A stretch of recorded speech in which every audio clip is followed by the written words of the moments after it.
Hello friends, नमस्कार। आप सभी का आपके अपने यूट्यूब चैनल नैन स्कूल पर हार्दिक स्वागत है। आज के अपने इस वीडियो में हम डिस्कस करने वाले हैं 18 महीने का रुका हुआ डीएडीआर का एरियर। देखिए, ये चीज़ें महत्वपूर्ण हो जाती हैं क्योंकि जो पेंशनर हैं, जो कर्मचारी हैं, उनका हक है कि जो उनका पैसा था, जो उनका महंगाई का भत्ता था, वो उनको मिलना चाहिए। लेकिन सरकार हर मौके पर जब भी उनसे पूछा गया, उन्होंने मना किया है। एक सुप्रीम कोर्ट का आदेश सामने आया है जिसमें उन्होंने देखिए एरियर देने की बात की है, और वो भी 6% इंटरेस्ट रेट के साथ में। क्या है वो जजमेंट और किस टॉपिक पे दिया गया है, क्योंकि अभी वो ट्रेंडिंग हो रखा है। ट्रेंडिंग होने की पीछे है वजह है कि देखिए, जो कैप्टन लोकेंद्र साहब हैं, उन्होंने एक वीडियो बनाया और उसमें उन्होंने उस जजमेंट को दिखाया। तो हमारे पास भी बहुत से कॉल्स आए, मैसेज आए कि क्या सर 18 महीने का डीएडीआर का एरियर मिलने वाला है, क्या सुप्रीम कोर्ट का कोई ऐसा आदेश है। तो आज उसी आदेश को लेकर मैं आपके सामने आया हूं और डिस्कस करेंगे कि क्या आपको भी ये एरियर मिलेगा, क्या सभी केंद्रीय कर्मचारियों और पेंशनर को मिलेगा 18 महीने का रुका हुआ डीएडीआर का एरियर, वो भी सरकार के आदेश की तरफ से, और जो सुप्रीम कोर्ट का आदेश है, वो दोनों कॉपी आपको दिखाने वाला हूं आज के अपने इस वीडियो में। अगर आप मेरे चैनल पर नए हैं, चैनल को सब्सक्राइब कर लीजिए। वीडियो पसंद आए तो लाइक और शेयर ज़रूर करें। देखिए, ये है वो सुप्रीम कोर्ट ऑफ इंडिया का जजमेंट, सिविल अपीलेट जुडिशन, जो है सिविल अपील नंबर 399 ऑफ 2021। ये देखिए आता कहाँ से, state of Andhra Pradesh and another. देखिए हुआ क्या, उसके बाद में जब केंद्र सरकार ने घोषित किया कि हम डीएडीआर को फ्रीज कर रहे हैं, तो बहुत से सेंट्रल गवर्नमेंट के बाद में जो स्टेट गवर्नमेंट्स हैं, उन्होंने क्या किया, कुछ आदेश निकाला। उन्होंने अपने यहाँ पर कुछ जो पेंशन थी, जो पेमेंट थी, उनको डेफर कर दिया कि देखिए अभी हमारी स्थिति अच्छी नहीं है, हम इसको भी फिलहाल के लिए रोक लगा देते हैं। और ऐसा ही केस था जो मैं आज आपके सामने लेके आया हूँ। This appeal arises from a judgment and order of the Andhra Pradesh high court 11 August 2020 का। State of Andhra Pradesh issued GOMs number 26 on 31 March 2020 and GOM number 37 16 April 2020। The backdrop of the orders was the outbreak of कोविड-19 and financial crisis which had resulted as a consequences. देखिए, corona की वजह से जो problems हुई, उनको लेकर देखिए जीओएम्स निकाले गए, जिसमें काफ़ी वित्तीय क्राइसिस हुआ पूरे देश को, और राज्यों को भी इसका भुगतान करना पड़ा। The revenues of the state of Andhra Pradesh were impacted by the onset of pandemic. The financial position of the state find reference in the judgment of the high court which has been extracted below. यानी high court ने जो judgement दिया वो यहाँ पर आपको दिखना होगा। The states own revenue consisting of tax revenue and non-tax revenue have shown a TPS decline of 52%, यानी 7,593 करोड़ का फर्स्ट क्वार्टर 2020-21 में देखिए यहाँ पर कह सकते हैं कि उनको ड्रॉप देखा गया as compared to 2019-20। The receipt were only 7,089 crore against 14,682 crore. The state's own revenue have not shown any appreciable improvement in the month of July 2020। और इसको लेकर देखिए उन्होंने फिर ये चीज़ें जो है सामने रखी। बाई जीओएम्स नंबर 26 जो 31 मार्च 20 का था, state government determined that it was necessary as an urgent measure to provide for a deferment of the salaries and pensions which it was obligated to pay consequently, paragraph number 5। यानी उन्होंने कहा कि भाई Covid के कारण हमारी स्थिति खराब है, तो ऐसी स्थिति में अगर हम 1 महीने का या उनका जो भी पैसा है उसको रोक दें तो हमारे रिवेन्यू जो है बढ़ सकता है। उन्होंने क्या जजमेंट दिया, देखिए उन्होंने क्या क्या कंडीशंस लगाई, वो मैं आपको दिखा रहा हूँ।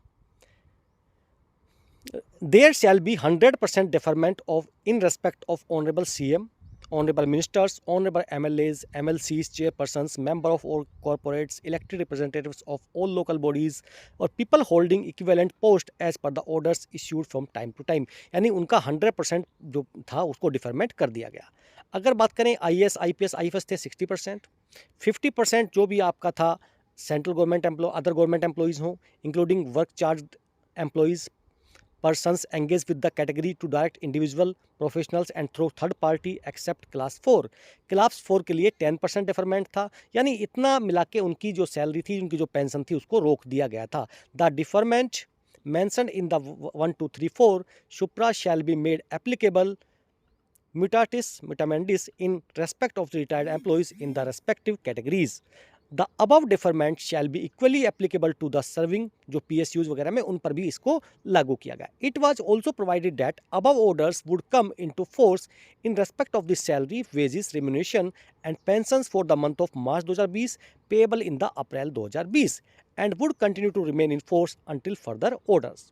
तो 4 अप्रैल 2020 को फिर आदेश निकाला उन्होंने, जो जीओ नंबर 27 था, was provided for the payment of full salary employee for 3 department, namely कि भैया हम इनको सैलरी देने वाले हैं। 26 अप्रैल को जीओ नंबर 27 आता है, provided for a further modification under with the government having noticed the hardship which were being faced by the pensioners, directed the payment of full pension to all categories of the pensioners।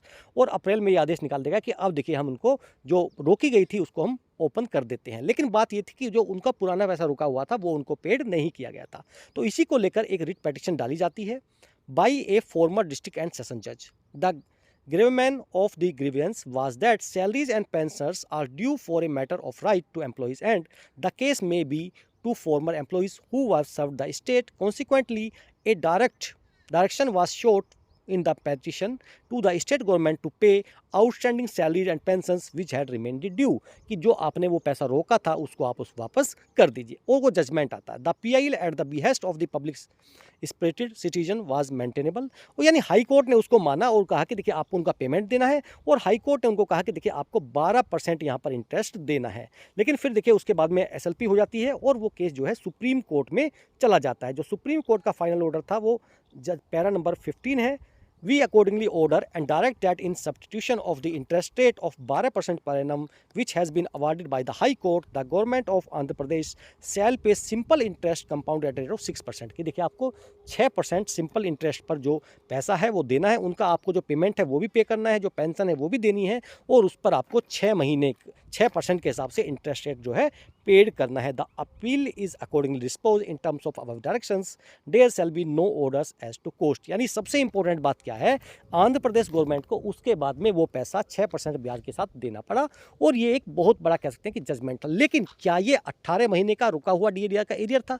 क्योंकि सरकार ने, जो Andhra Pradesh government थी, उन्होंने कहीं भी इसको term को यूज़ नहीं किया था कि देखिए हम जो पेंशन है या इसको फ्रीज कर रहे हैं। उन्होंने कहा था डेफरमेंट कर रहे हैं, यानी अब नहीं देंगे लेकिन बाद में देंगे, इसीलिए उनको दिया गया था। लेकिन क्या जो केंद्र सरकार ने DAR के लिए टर्मिनेशन यूज़ की, क्या वो फ्रीज था, क्या वो डेफरमेंट था? चलिए सीधा चलते हैं उस आदेश की तरफ। देखिए ये है वो वित्त मंत्रालय का आदेश, जहां पर उन्होंने बिल्कुल साफ साफ कहा था कि भैया इसका भुगतान नहीं किया जाए। कर्मचारियों को 1 जनवरी 20 से दे महंगाई भत्ते और केंद्र सरकार के पेंशन भोगियों के लिए महंगाई राहत की अतिरिक्त किस्त का भुगतान नहीं किया जाएगा।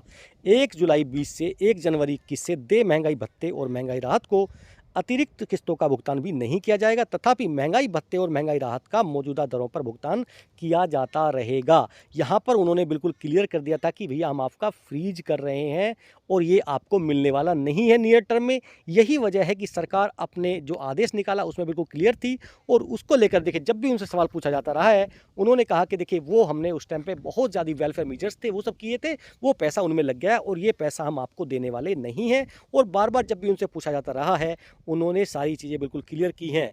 1 जनवरी 2020 से 30 जून 2021 तक की अवधि का कोई बकाया नहीं दिया जाएगा, उनके आदेश में बिल्कुल क्लियर था। तो क्या अब जो हमारे केंद्र कर्मचारी हैं, पेंशनर्स हैं, डिफेंस पेंशनर्स हैं, अर्धसैनिक बल हैं, क्या उनको 18 महीने का DAR का एरियर इस सुप्रीम कोर्ट के आदेश से या ऐसे किसी आदेश से मिल सकता है? तो जवाब होगा नहीं। देखिए हम जानते हैं कि वो हमारा पैसा है, हमें मिलना चाहिए, लेकिन सरकार ने अपने आदेश में क्लियर किया था, और यही देखिए उनका सबसे बड़ा पॉइंट है कि जब उन्होंने आदेश निकाला उसमें क्लियर किया, उसके बाद में ऐसा नहीं है कि इस पर बातचीत नहीं हुई है, कोर्ट केसेस नहीं हुए, लेकिन इस पर कोई भी पॉजिटिव आउटकम्स नहीं आया है, और वो पैसा देखिए मेरे ख्याल से तो अभी मिलने वाला नहीं है। आपकी इसके बारे में क्या राय है? अपने कीमती सुझाव ज़रूर दीजिएगा। फिर मिलेंगे आपसे। जय हिंद, जय भारत।